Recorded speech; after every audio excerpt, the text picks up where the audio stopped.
Hello there everyone, this is I Am Mark III and welcome to another little video where I'm basically just giving a quick showcase to a game. I've not really got any further plans to it, but you know, I thought I'd try giving this content a bit of a spin again because as always I play too many things and I don't share enough of it. So, the game on your screens is Cliff Empire.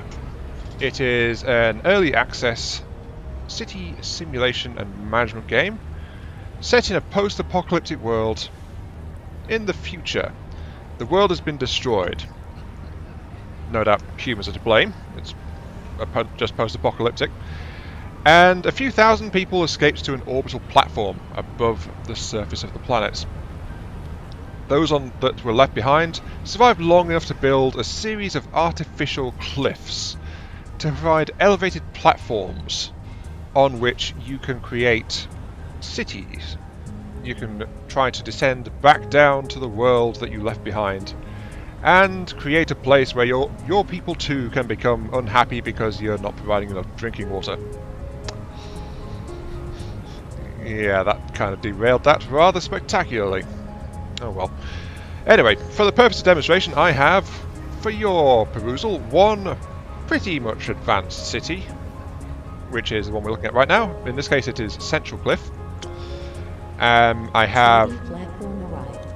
Oh, the trading platform has arrived, so... yeah, that's just arrived, a quantum teleported gate of some kind. I have a partially in development city, which is only like half built, and I have a third city site which is not yet touched. So it is kind of pristine and ready for me to start getting my grubby little hands all over it. They must be grubby because everything else is shiny, white and smooth. I mean, look at this, it's a very high-tech and sleek look to it. Though I should mention that you've got to bring your people down, but then you've got to watch over them. You've got to give them food, water, niceties. You've got to try not to pollute their world too much with rubble and things like these shiny nuclear reactors and things like that. And they also like to have furnishings and goods, and they like to live in a place which looks nice. And these people really want some water. Oh jeez. Am I importing water here? I'm not. I should be.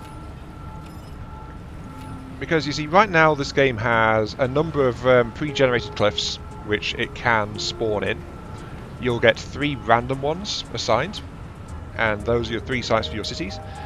And each one specialises in different things. This one, which is running out of water, is actually the one that's specialised in water.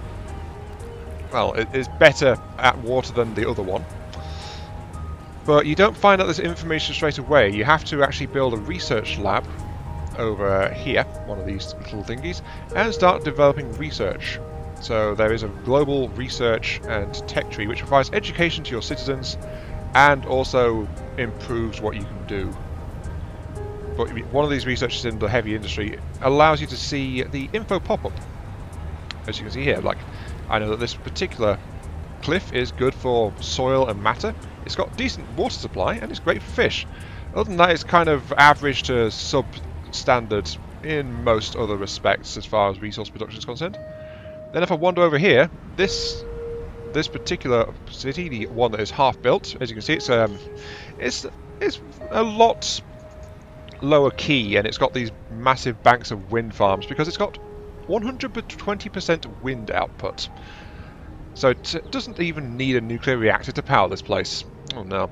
However, it is lousy with water, its solar panels barely function, and it can't really grow stuff, which is why it's got these indoor crop farms, these hydroponic sections, which require a little bit more energy, but they can produce irrespective of soil fertility. Though if you've got high soil fertility, you really do want the outdoor stuff. It produces more and it's got less maintenance on it. Yes. Anyway, resource production and management, you've got your basic stuff, you've got your matter I've mentioned there, soil fertility used for food, water is also used for food by the way, but your colonists like to drink it as well. Then you've got other things like fish, which is a bit of food variety, and all this is additional stuff which makes your city shinier and more attractive to people. Speaking of, I should probably increase my aesthetics in this cliff so that it's attracts a few more people. Let's go to the... Let's put down a large garden. That's worth 90 aesthetics. Yes. Just pop it there. It's worth mentioning, by the way, that this thing, it was built with... Well, the previous prototype had preset cliffs. Let's get this up to show you as soon as I find it. Here we go. Planning grid, which shows you... it used to be like these individual plots you could assign to a building of a given type. So all of these squares you see around on the ground kind of measure up to the individual buildings. And then Large construction completed. a few versions ago, they kind of took this out. And they made it a lot more freeform.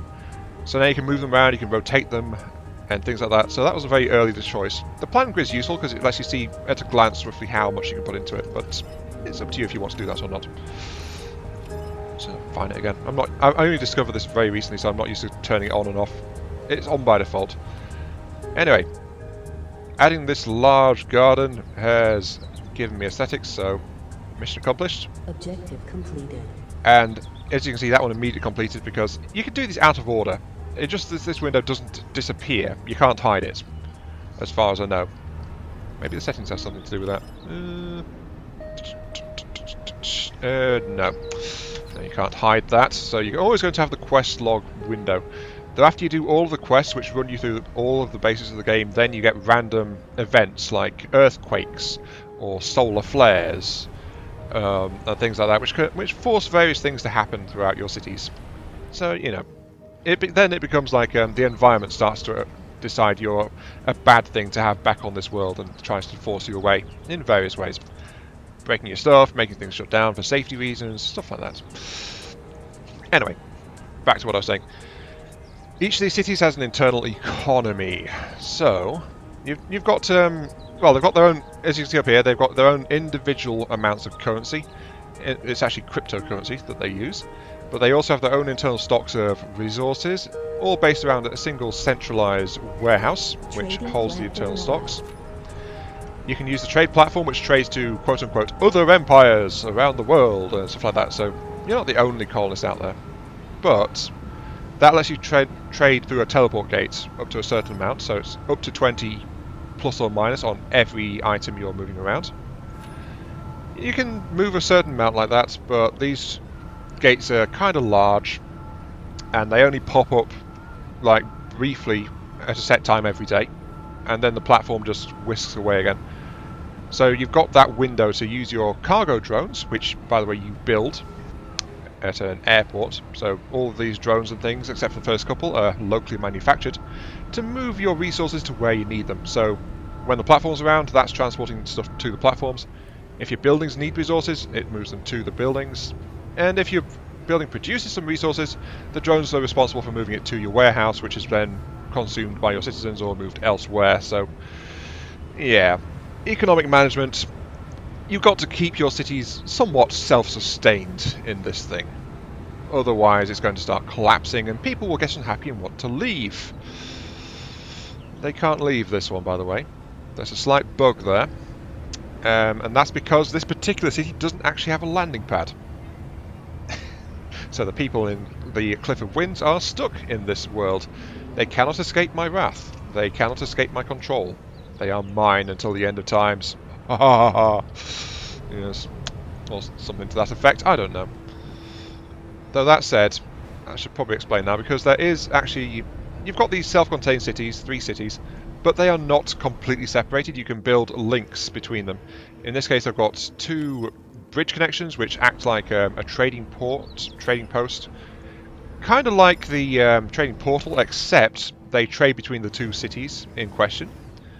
They actually transport twice per day instead of 1, so you can actually move twice the amount you set on here. They try to move at dusk, but if you run out on power, your trains slow down a little bit, so that can cause problems. However, it is a trade. If you send goods away from your city, the city on the other end has to pay for it, and vice versa. So if you don't keep it balanced out and profit rolling in, then things will shut down pretty quick. So again, you've got to try and keep things stable, don't overtax it. But then I can do things like I've done here, right? This city produces extra water, which it exports out over to this city. This city produces matter more efficiently, so the basic building block of raw material, and it exports that straight back, among other things. So there's an entire little trade route going on here. Like I also get some extra food shipping around. This one here, with its decent soil fertility, has actually got open farms, I think. Oh no. No. This is where I worked out that 70% is about the break-even point. If you're at 80%, then you want to use open farms. If you're at 70%, you want to use the closed ones. So, yeah. It was originally open, but then I converted it. My bad. Sorry. My mistake. But yeah. You can link the cities together and try to do stuff like that. And it can help a lot, since you've got these, all the different places have got different things. Just grab that. Intro. And, yeah. Normally it'll detect an objective, but this one's earn money by trading on the bridges. That'll happen automatically in a little while, but I don't need to right now.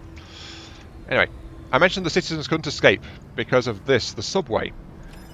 I've got a landing platform here. Citizens arrive or depart in lots of 25 if there's housing on the city that they arrive in. And then from there, if there's work available in a neighbouring city connected by a subway, they can either migrate over there and work during the day, which is only like People leaving the city. Oh, speaking of, people are leaving the city. Central Cliff is not very happy. So a pod's just dropping down from orbit to whisk away my ungrateful colonists. You know, so I'm going to stop sending water across to the Cliff of Winds. That's what did it. I started doing that just before recording, and then apparently it messed up my balance. So perfect example, just not intentional at all.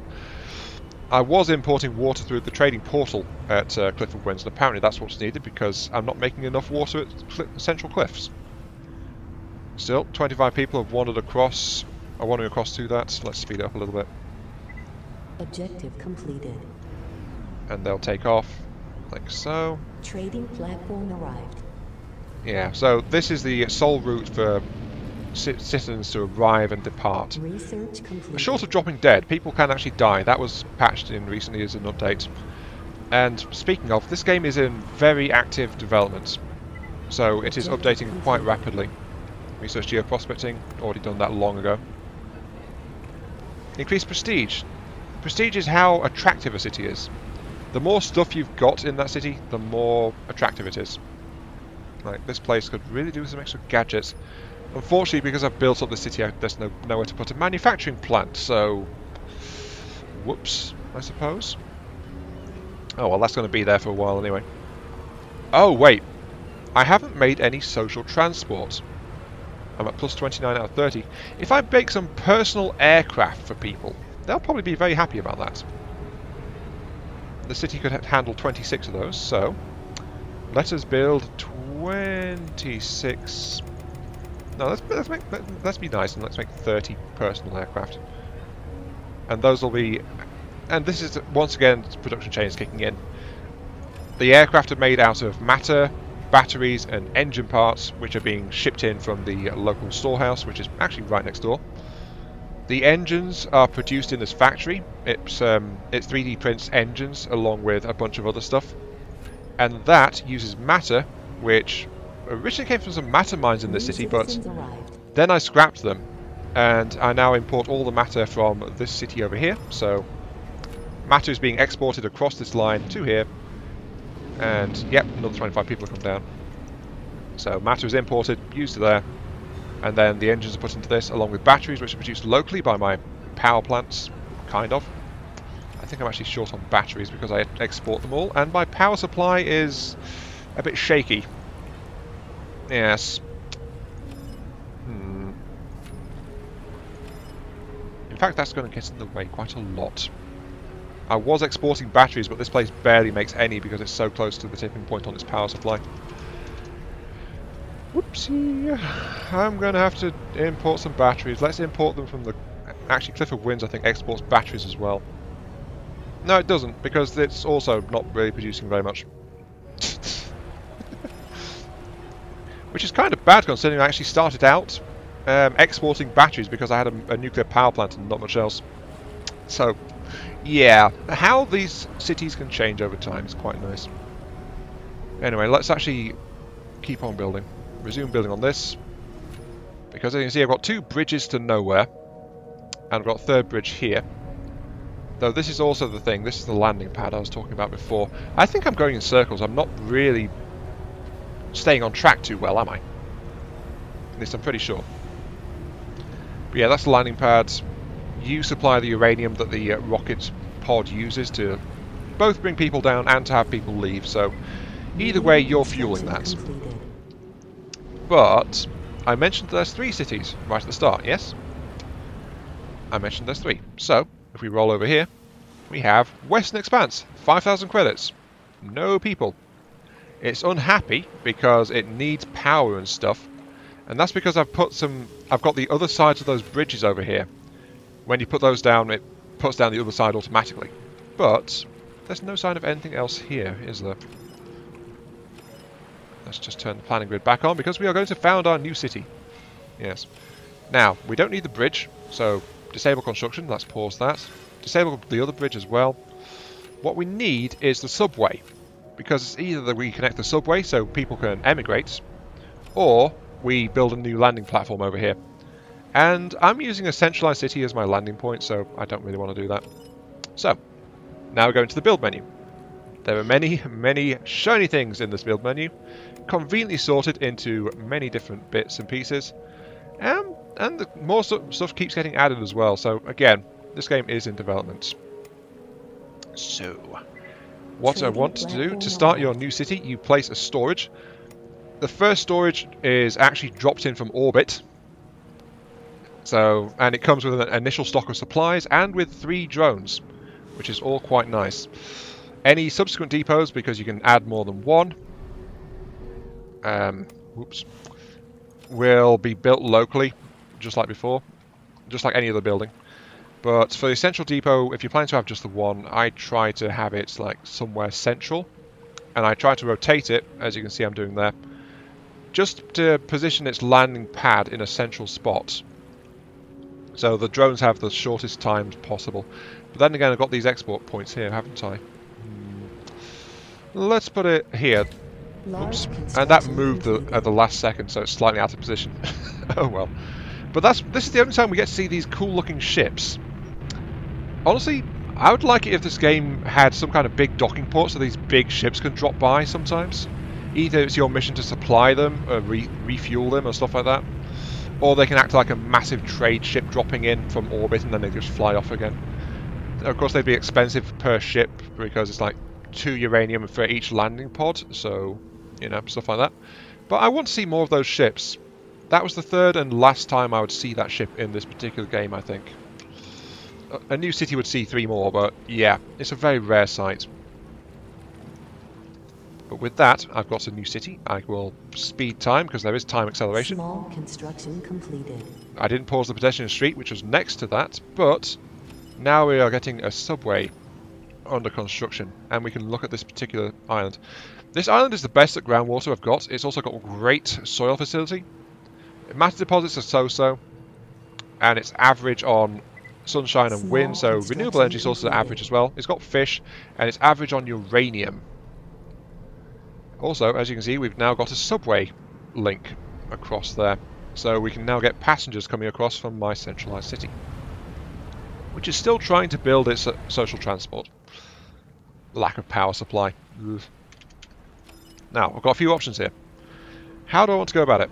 This thing is really bad in terms of both of renewable power supply, so going flat out nuclear is probably a really good idea for this place.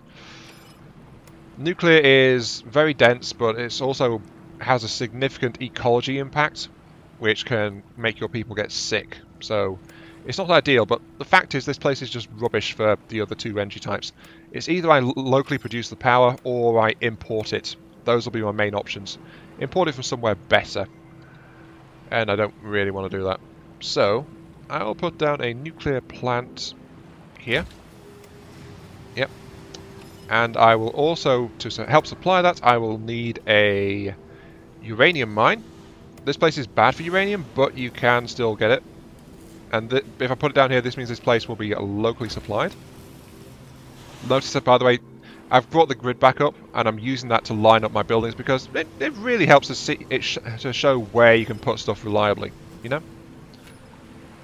But those two will work, and I do have a hefty stock of uranium in my initial supplies as well because it's newly founded, so that is also good. Now, to continue, a good start for a city here is just to have it locally supplied, you know. So I want to provide food, I want to provide water. I hadn't realised this city was so good at water, but I want to provide water anyway. So that's a farm going up, that's a water plant going up, that's all sorts of good stuff going up. Now while it's doing that though, it's taking its time because it's only got 3 drones, it's just started.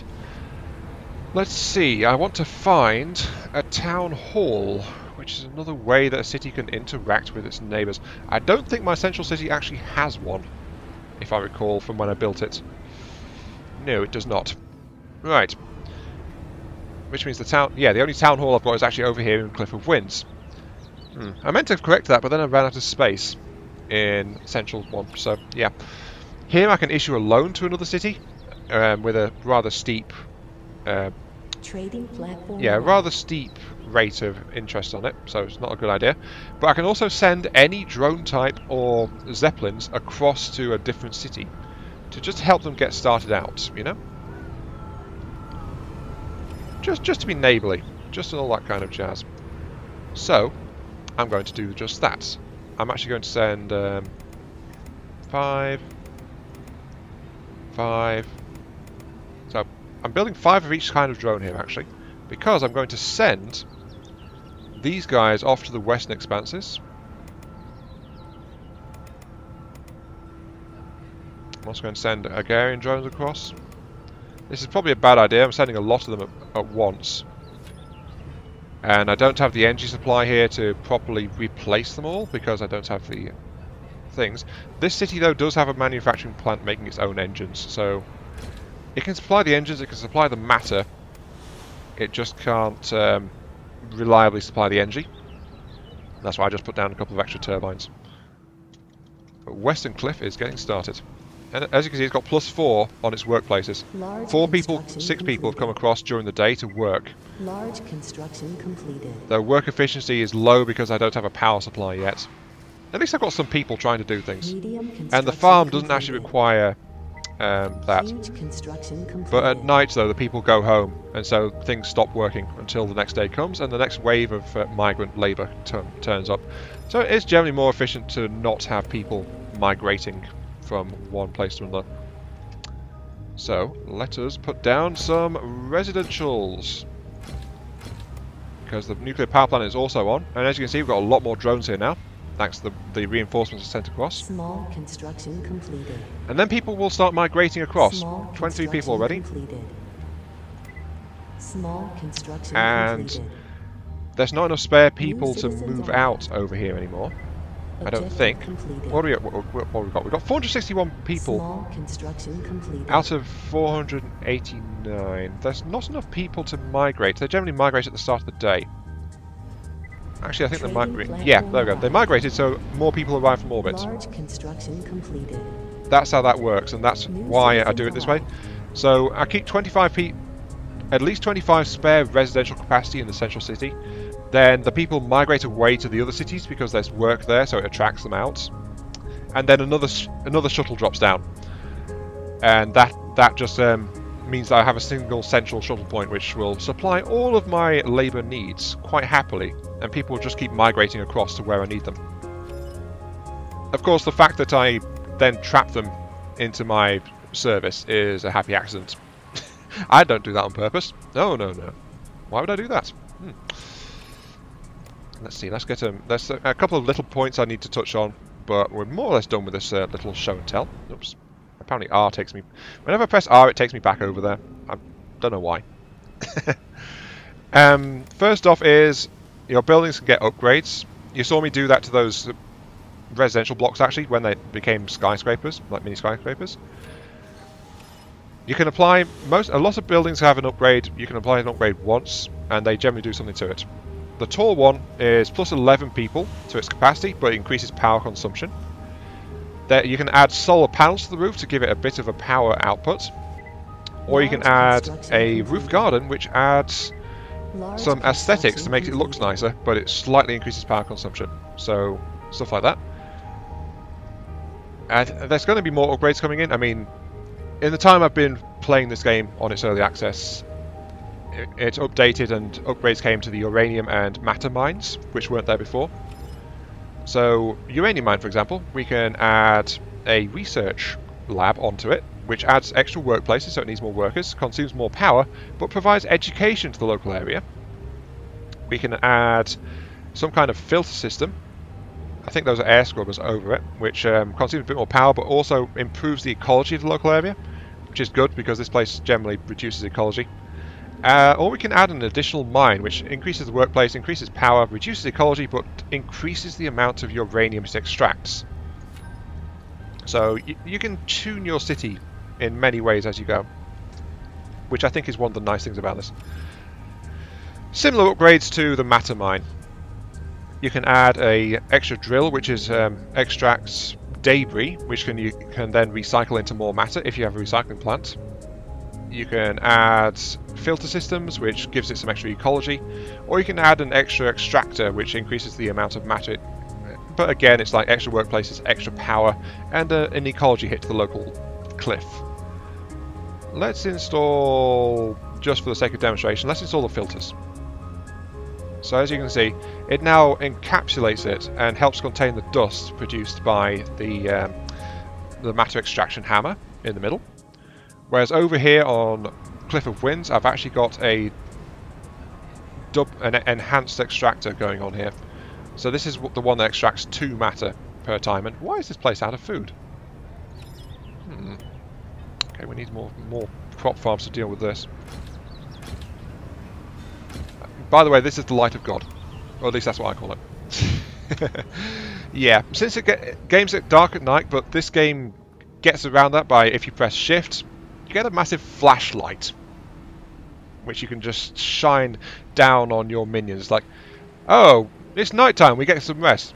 Nope, I'm shining a light in your window. Go back to work. Just one of those little features. Oh, this is all going slightly unbalanced. Cliff of Winds is very unhappy right now. But because even though it's unhappy, people still wish to go there. Kind of weird. Oh, I know why. It's because I sent all those drones away. Yeah, we got food in stock in the greenhouses. It's just the fact that there's no drones to move it from the greenhouses to anywhere else. So I'm going to max priority producing some more drones. So priority 1 means that the drones will try to service this structure whenever they can find the resources to do so. And that should help things out. I'll also priority 1 this crop field as well, so they'll try to work on that building whenever there's something they can do for it. So that should help a little bit. Alright. I'm also, at the end of my 30 minutes, we've started off a new city over here in Cliff of Winds. But there is still something else that I think I should probably mention. Yeah, that is the air extractors, sorry, air filter systems added on top of the mine. You can build those separately, by the way, just to improve island ecology. That's why there's a bunch on the other island across here. Yeah, there is one thing I do need to mention. I do recommend this game to anyone who likes city builders kind of thing. But there is a major update coming very soon. And that is going to break the terrain generation. Well, not break it. It's gonna make all existing save files dead, basically, because it's going to completely rework the terrain generation. So instead of the pre-generated cliffs, which is what it's built around right now, they're actually going to add procedural terrain generation. So there'll be a lot more variety in terrain. It just won't be compatible with existing saves. So that is the latest communique from the developer as of right now, and I think it came out earlier this week or late last week, that procedural terrain generation and breaking the save files is what's going to come up next in development. So yeah, I know I've not gone into super detail about everything. I got caught up trying to establish things, and by my city starting to fail randomly on me because I wasn't paying too much attention. I completely unbalanced things. But, you know, that's part of this game, isn't it? if you don't keep on top of things, they can just become unstable and stop working. Oh, I think R actually pauses things, doesn't it? Now I pressed R and it moved me over to here. What? I know this is a shortcut which pauses things. Whatever. But yeah, it's a good game, and I would suggest you take a look at it if you're into this kind of thing. This has been IronMark3, playing a quick round on Cliff Empire and completely messing up my cities, because that's what you do. Care about your citizens? Keep things under control? Nah. Not when I'm in charge of a colony. Definitely not. But yeah, thanks for watching, and I'll catch you all some other time. Hang on, there's one more thing I forgot to mention. This game is actually fairly cheap. It's definitely affordable. It's solidly in the indie game price range. I picked it up for about £15, I think. So yeah, it's also affordable. That's kind of important to mention too. So yeah, it's not going to break the bank if you decide to pick it up. Yeah, stop there. Stop rambling. You're half an hour in. Let it go. Another outro successfully butchered. Thanks for watching, and I'll see you all later.